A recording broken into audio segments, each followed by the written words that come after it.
Friends, स्वागत है आपके चैनल मॉर्निंग ट्यूटर टारगेट में। आज हम देखेंगे सीडीपी के प्रीवियस ईयर क्वेश्चन पेपर जो आपके आने वाले एग्जाम के लिए काफ़ी ज़्यादा इंपॉर्टेंट है।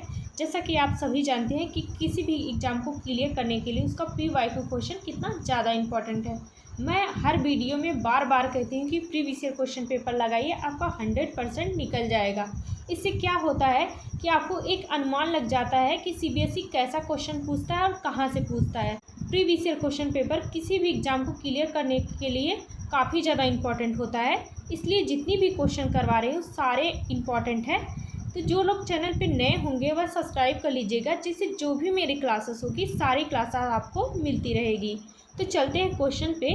और पहला क्वेश्चन आप लोगों के लिए टेस्ट है, मैं करवा चुकी हूँ इसलिए आपको टेस्ट ले रही हूँ।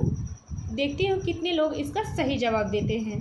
तो पहला है, एक प्रगतिशील कक्षा में ऐसा वातावरण बनाने पर बल दिया जाना चाहिए जहां बच्चे के भावनात्मक आवश्यकताओं का ध्यान रखा जाए और वे अपने को महत्वपूर्ण समझे। दूसरा है, उपलब्ध उद्देश्यों पर बल दिया जाए और परीक्षाओं में विद्यार्थी की उपलब्धि अध्यापकों द्वारा उनका परिप्रेक्ष्य समझने का आधार बने। तीसरा है, अध्यापक के नेतृत्व में विद्यार्थी निष्क्रिय अनुसरण करते हैं। चौथा ऑप्शन हो जाएगा, विद्यार्थी से परीक्षाओं के लिए पढ़ने की अपेक्षा की जाती है। तो इसका राइट आंसर आप लोगों को कमेंट बॉक्स में बताना है। तो देखते हैं कितने लोग सही जवाब देते हैं। पहले नंबर से शुरू करते हैं। पहला है, गोल्डन रूल प्रदर्शित आदर्श पारस्परिकता का विचार कोहल बल के अनुसार नैतिक विकास के किस चरण की प्रमुख विशेषता है? तो बताइएगा, सामाजिक व्यवस्था अभिन्यास। दूसरा है सामाजिक अनुबंधन अभिन्यास। तीसरा है सार्वभौमिक नैतिक अभिन्यास। चौथा ऑप्शन हो जाएगा अच्छा लड़का अच्छी लड़की अभिन्यास। तो गोल्डन रूल प्रदर्शित आदर्श पारस्परिकता का विचार कोहल वर्ग के अनुसार नैतिक विकास के किस चरण की प्रमुख विशेषता होता है? तो इसका राइट आंसर हो जाएगा 4 ऑप्शन, अच्छा लड़का अच्छी लड़की अभिन्यास। तो इसका राइट आंसर यहाँ पे 4 ऑप्शन सही हो जाएगा।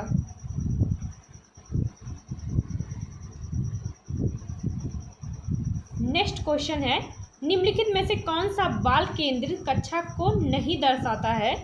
तो गतिविधि के अनुसार बैठने की व्यवस्था में परिवर्तन।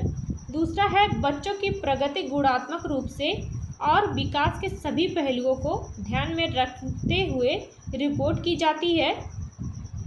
तीसरा ऑप्शन हो जाएगा, शिक्षक पाठ्यपुस्तक पढ़ता है और छात्रों की नकल करने के लिए ब्लैक बोर्ड पर उत्तर लिखता है। चौथा ऑप्शन हो जाएगा, बच्चे जो कर रहे हैं उसमें तल्लीन है। तो निम्नलिखित में से कौन सा बाल केंद्रित कक्षा को नहीं दर्शाता है? तो नहीं दर्शाता है बताना है। तो इसका राइट आंसर यहाँ पे हो जाएगा, तीसरा हो जाएगा, शिक्षक पाठ्यपुस्तक पढ़ता है और छात्रों की नकल करने के लिए ब्लैक बोर्ड पर उत्तर लिखता है। यही आपका गलत आंसर हो जाएगा जो पूछा है।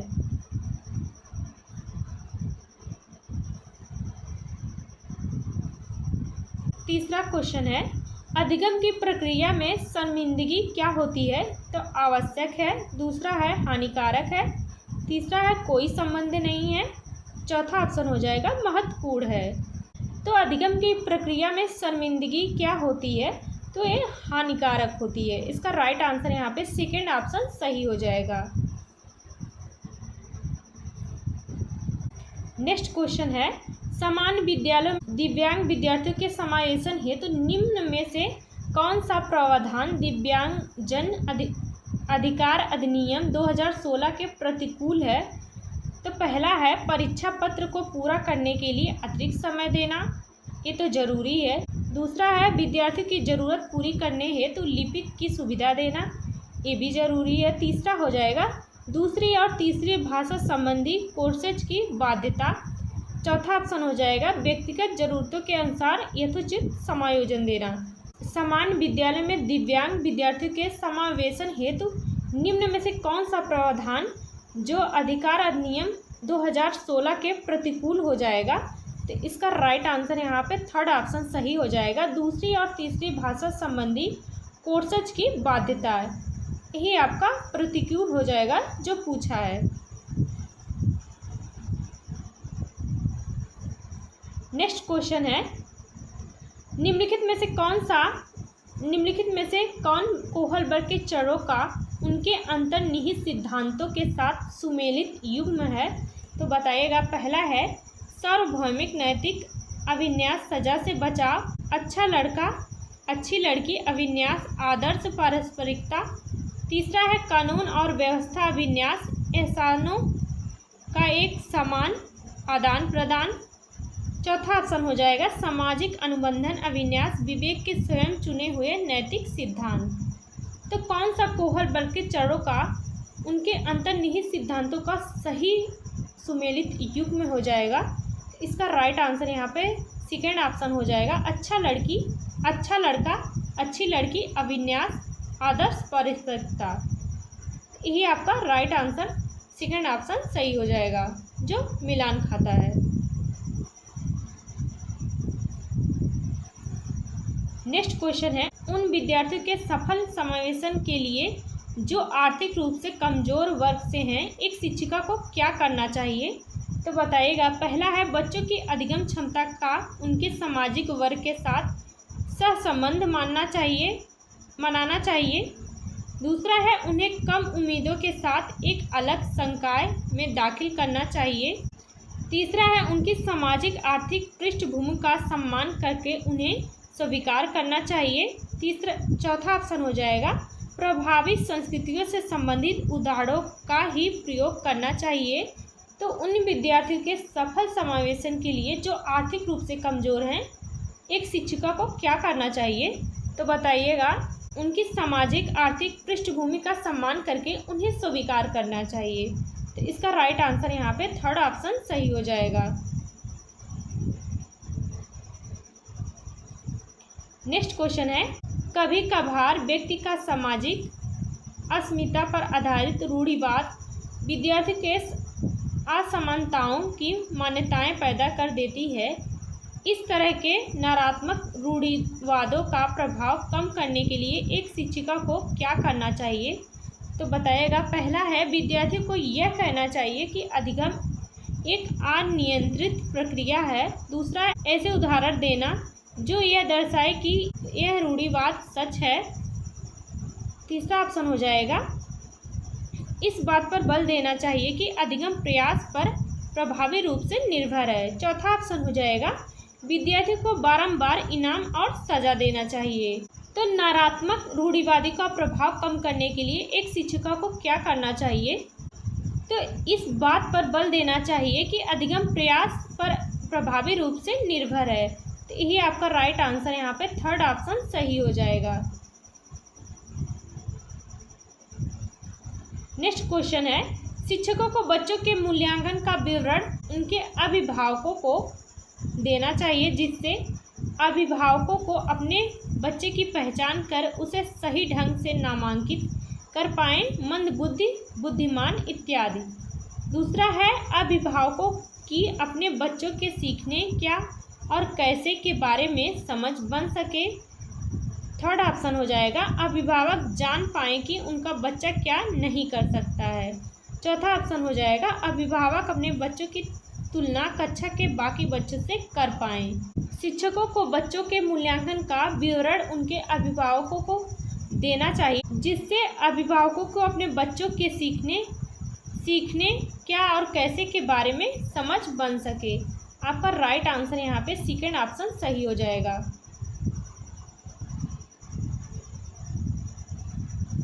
नेक्स्ट क्वेश्चन है बहुभाषिकता के संदर्भ में निम्न में से कौन सा दृष्टिकोण उपयुक्त है?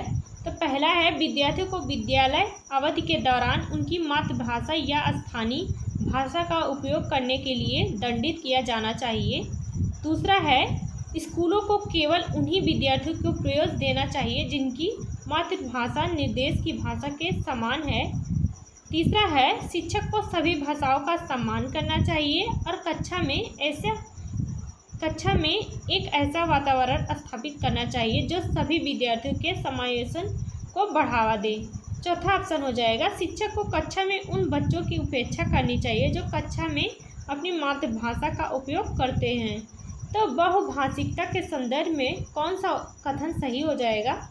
इसका राइट आंसर यहाँ पे थर्ड ऑप्शन सही हो जाएगा। शिक्षक को सभी भाषाओं का सम्मान करना चाहिए। कक्षा में ऐसा वातावरण स्थापित करना चाहिए जो सभी बच्चों के लिए समावेशन को बढ़ावा दे सके। यही आपका राइट आंसर यहाँ पे थर्ड ऑप्शन सही हो जाएगा। नेक्स्ट क्वेश्चन है, किसी संप्रदाय को पढ़ाते समय एक अध्यापिका को निम्न में से क्या नहीं करना चाहिए। तो क्या नहीं करना चाहिए एक संप्रदाय को पढ़ाते समय एक अध्यापिका को, तो बताएगा पहला है रूपकों का विभिन्न क्षेत्रों व एक ही क्षेत्र उपयोग। दूसरा है विभिन्न परिघटनाओं में सहसंबंधों को रेखांकित। तीसरा है विद्यार्थी को कार्य कारण संबंधों को तलाशने के लिए कहना। चौथा ऑप्शन हो जाएगा गैर उदाहरणों और आपदाओं के सम्मिलन का वर्जन। तो किसी संप्रदाय को पढ़ाते समय एक अध्यापिका को क्या नहीं करना चाहिए, तो इसका राइट आंसर यहाँ पे 4 ऑप्शन हो जाएगा सही, गैर उदाहरणों और अपवादों के सम्मेलन का वर्जन।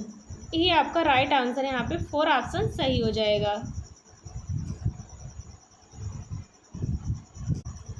नेक्स्ट क्वेश्चन है, अभिकथन ए है आर्थिक रूप से कमजोर आय वाले परिवारों के बच्चों का बचपन उच्च आय वाले परिवारों के बच्चों की तुलना में बहुत अलग होता है। आर है कारण है अलग अलग संस्कृतियों में बच्चों द्वारा बचपन का काल अलग अलग अनुभव किया जाता है। तो सही विकल्प चुने, तो कौन सा हो जाएगा, तो इसका राइट आंसर यहाँ पे फर्स्ट ऑप्शन सही हो जाएगा। ए आर दोनों सही है, आर सही व्याख्या करता है ये की। नेक्स्ट क्वेश्चन है, किसी विशेष कार्य को कैसे करना है, इसके ज्ञान को कहा जाता है। समावेशित ज्ञान, अनुबंधित ज्ञान, घोषणात्मक ज्ञान, प्रक्रियात्मक ज्ञान। किसी विशेष कार्य को कैसे करना, इसके ज्ञान को क्या कहा जाता है, इसका राइट आंसर यहाँ पे 4 ऑप्शन हो जाएगा, प्रक्रियात्मक ज्ञान कहा जाता है।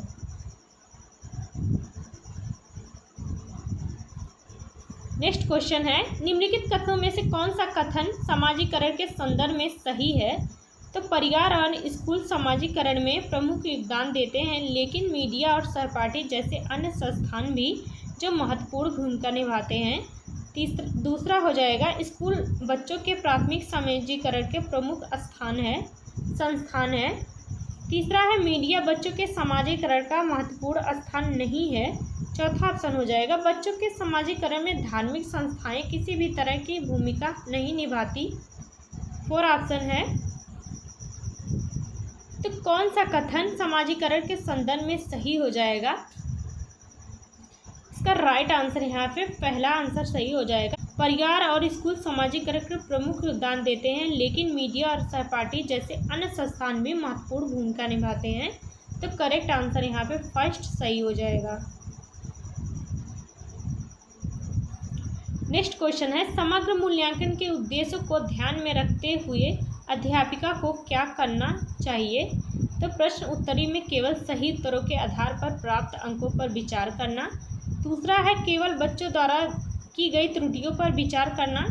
तीसरा ऑप्शन हो जाएगा विद्यार्थियों के सीखने से पर्याप्त उत्पाद और प्रक्रिया पर विचार करना। चौथा ऑप्शन हो जाएगा सभी विद्यार्थी के लिए मानकीकृत परीक्षणों का प्रयोग करना। समग्र मूल्यांकन के उद्देश्यों को ध्यान में रखते हुए एक अध्यापक को क्या करना चाहिए। तो इसका राइट आंसर यहाँ पे थर्ड ऑप्शन हो जाएगा, विद्यार्थियों के लिए सीखने से पर्याप्त उत्पाद और प्रक्रिया पर विचार करना चाहिए।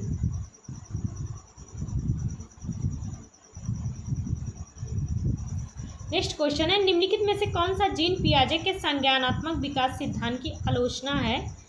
पहला है बच्चों का विकास उनके सामाजिक सांस्कृतिक संदर्भ पर निर्भर होता है। दूसरा है बच्चे प्राणी हैं। तीसरा है बच्चों की सोच वयस्कों की सोच गुणात्मक रूप से भिन्न होती है। चौथा ऑप्शन हो जाएगा बच्चों का विकास वातावरण के साथ अंतःक्रिया करके होता है। तो जीन पियाजे के संज्ञानात्मक विकास के सिद्धांत की आलोचना कौन सी हो जाएगी। पहला हो जाएगा बच्चों का विकास उनके सामाजिक सांस्कृतिक संदर्भ पर निर्भर होता है। तो यही आपका राइट आंसर हो जाएगा जो सही हो जाएगा। नेक्स्ट क्वेश्चन है, सामाजिक आर्थिक रूप से वंचित समूह के छात्रों का अवधारणा सुनिश्चित करने के लिए राष्ट्रीय शिक्षा नीति 2020 प्रस्तावित करता है कि पाठचर्या और शिक्षा शास्त्र परीक्षाओं पर केंद्रित हो। दूसरा है पाठ्य पुस्तकों पर केंद्रित हो। तीसरा है संगण और संबंधित हो। चौथा ऑप्शन हो जाएगा मानकीकृत एवं एक रूपी हो। तो सामाजिक आर्थिक रूप से वंचित समूह के छात्रों का अवधारणा सुनिश्चित करने के लिए राष्ट्रीय शिक्षा नीति 2020 प्रस्तावित करता है कि पाठचर्या और शिक्षा शास्त्र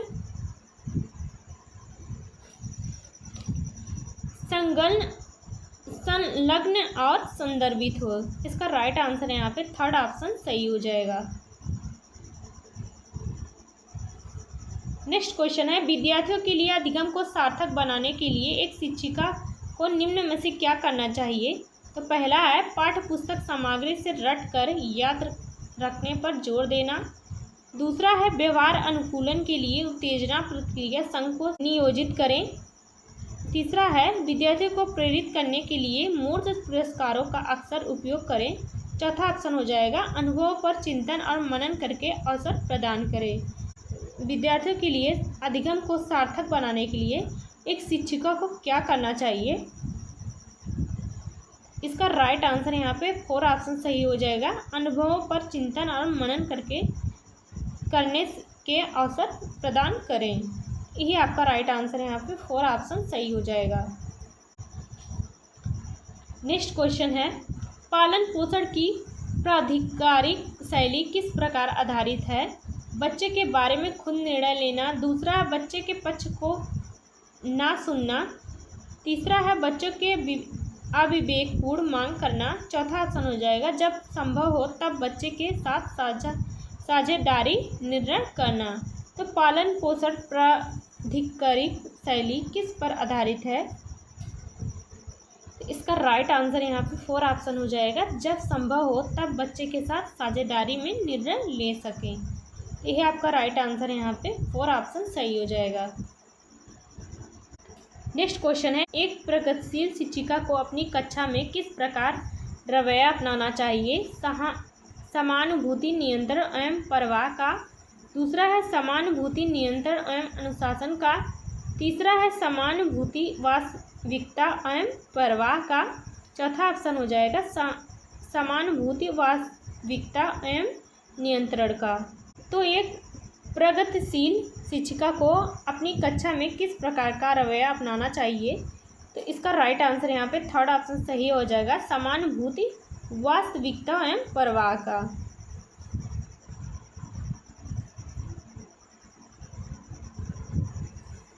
नेक्स्ट क्वेश्चन है निम्न में से कौन से एक विद्यार्थी की संरचनात्मक समझ एवं अस्पष्टता की पुष्टि होती है। पहला है दी गई जानकारी को सही रूप से दोहराना। दूसरा है सही जानकारी लिखना। तीसरा है संरचना की परिभाषा को स्पष्ट रूप से याद करना। चौथा ऑप्शन हो जाएगा सीखी गई संरचनाओं को निजी जीवन में आने वाली परिस्थितियों में लागू करना। तो एक विद्यार्थी की संरचनात्मक समझ एवं स्पष्टता की पुष्टि होती है तो सीखी गई संरचनाओं को निजी जीवन में आने वाली परिस्थितियों में लागू करना। यही आपका राइट आंसर सही हो जाएगा। नेक्स्ट क्वेश्चन है निम्नलिखित में से कौन सा कथन बच्चे की सामाजिकरण की प्रक्रियाओं की सही व्याख्या करता है। पहला है बच्चे के स्वभाव गुण अंतर्निहित शक्तियाँ आनुवंशिक सामग्रियों के पोषित होने का निश्चय परिणाम है। दूसरा है बच्चे को सामाजिक परिवेश के द्वारा पूरी तरह से ढाला जा सकता है। तीसरा है बच्चे का विकास सिर्फ उनके भाग्य द्वारा निर्धारित किया जाता है और उनमें ना तो आनुवंशिकता की कोई भूमिका है ना तो परिवेश की। फोर ऑप्शन हो जाएगा बच्चों का विकास आनुवंशिक और परिपेक्ष कारकों का जटिल पारस्परिक प्रभाव है। तो बच्चे के सामाजिकरण की प्रक्रियाओं की सही व्याख्या करता है। इसका राइट आंसर यहाँ पे फोर ऑप्शन सही हो जाएगा बच्चों का विकास आनुवंशिक परिपेक्ष कारकों का जटिल पारस्परिक प्रभाव है। यही आपका राइट आंसर यहाँ पे सही हो जाएगा।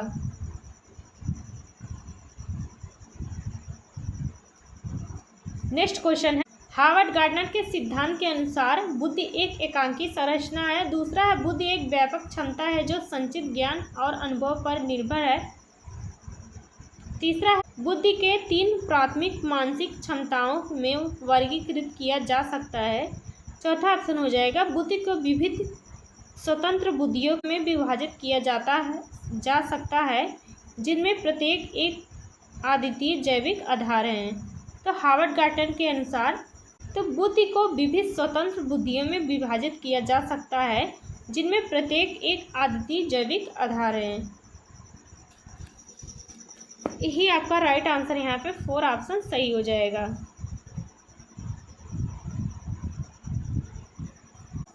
नेक्स्ट क्वेश्चन है, अधिगम हेतु प्रेरक वातावरण देने के लिए शिक्षिका को विद्यार्थियों की भावनाओं पर ध्यान केंद्रित करना चाहिए और संरचनात्मक पहलुओं की उपेक्षा करनी चाहिए। दूसरा है संज्ञानात्मक पहलुओं पर ध्यान देना चाहिए और विद्यार्थी की भावनाओं की उपेक्षा करना चाहिए। तीसरा है यह मानना चाहिए कि संज्ञानात्मक पहलू एक दूसरे से प्रभावित करते हैं। चौथा ऑप्शन हो जाएगा यह मानना चाहिए कि भावनात्मक और संज्ञानात्मक पहलुओं में कोई संबंध नहीं है। तो अधिगम हेतु एवं प्रेरक वातावरण देने के लिए एक शिक्षक को क्या करना चाहिए? तो इसका राइट आंसर यहाँ पे तीसरा हो जाएगा। अधिगम हेतु एक प्रेरक वातावरण देने के लिए एक शिक्षक को यह मानना चाहिए कि भावनात्मक संज्ञानात्मक पहलू एक दूसरे को प्रभावित करते हैं। तो आपका थर्ड ऑप्शन सही हो जाएगा, 4 गलत हो जाएगा। नेक्स्ट क्वेश्चन है, विद्यार्थियों के लिए अधिगम को सार्थक बनाने के लिए एक शिक्षिका को निम्न में से क्या करना चाहिए? तो पहला है पाठ्य पुस्तक सामग्री के रट कर याद करने पर जोर देना।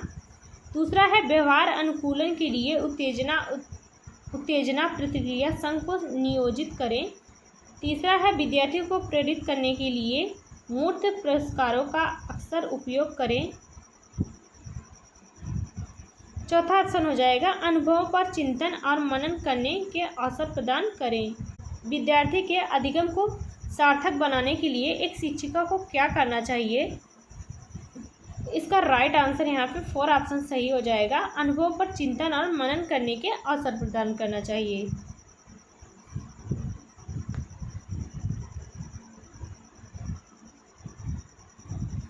नेक्स्ट क्वेश्चन है, दिव्यांग जन अधिकार अधिनियम 2016 निम्न में से किस सिद्धांत की पक्ष शोषित करता है? पहला है पृथकीकरण, दूसरा है नामीकरण, तीसरा है समावेशन, चौथा ऑप्शन हो जाएगा एकीकरण। तो दिव्यांग अधिनियम 2016 किस सिद्धांत की पक्ष शोषित करता है? इसका राइट आंसर यहाँ पे हो जाएगा थर्ड ऑप्शन समावेशन हो जाएगा।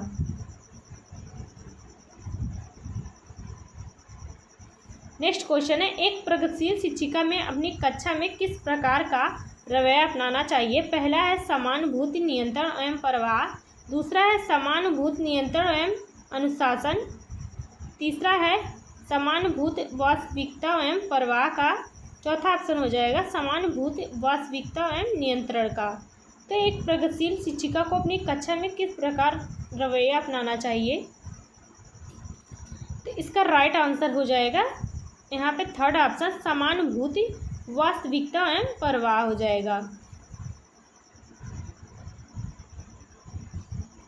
नेक्स्ट क्वेश्चन है, निम्न में से किस एक विद्यार्थी की संरचनात्मक समझ एवं अस्पष्टता की पुष्टि होती है? पहला है दी गई जानकारी को सही रूप से दोहराना, दूसरा है सही जानकारी लिखना, तीसरा है संरचना की परिभाषा को स्पष्ट रूप से याद करना, चौथा ऑप्शन हो जाएगा सीखी गई संरचनाओं को निजी जीवन में आने वाली परिस्थितियों में लागू करना। तो एक शिक्षिका संरचनात्मक समझ एवं स्पष्टता की पुष्टि कैसे करती है? तो इसका राइट आंसर यहाँ पे 4 ऑप्शन सही हो जाएगा, सीखी गई संरचनाओं को निजी जीवन में आने वाली परिस्थितियों में लागू करना। तो यही आपका राइट आंसर हो जाएगा।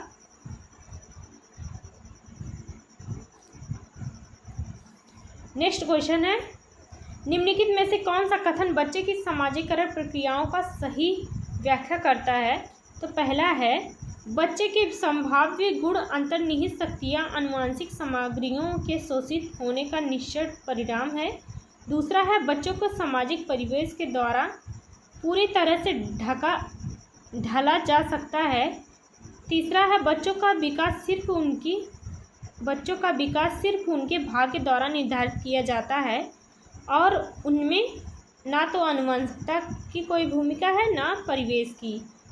तो चौथा ऑप्शन हो जाएगा बच्चों का विकास आनुवंशिक और परिवेशी कारकों का जटिल पारस्परिक प्रभाव है।